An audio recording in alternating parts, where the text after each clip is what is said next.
اتفضل. بسم الله الرحمن الرحيم. يعني اولا بنهنئ مصر مرور عام على ثوره 25 يناير، واللي احنا بننزل النهارده لاستكمالها، لان محدش يقدر يقول ان ثوره 25 يناير كملت.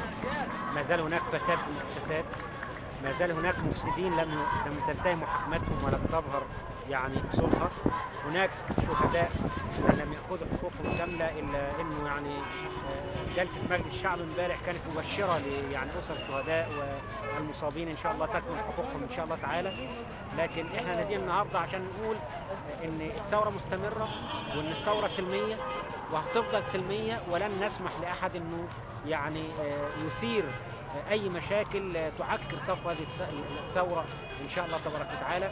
نازلين كاخوان مسلمين كحزب الحريه والعداله، بالاضافه الى القوى الاسلاميه الاخرى وبعض القوى السياسيه للحفاظ على منشات البلد، لنقول ان اهل السويس واهل مصر عموما بيحبوا بلدهم، هيدافعوا عنها بما يملكون للحفاظ على ثورتهم واستقلالها. قولوا لأمي ما تزعليش، وحياتي عندك ما تعيطيش.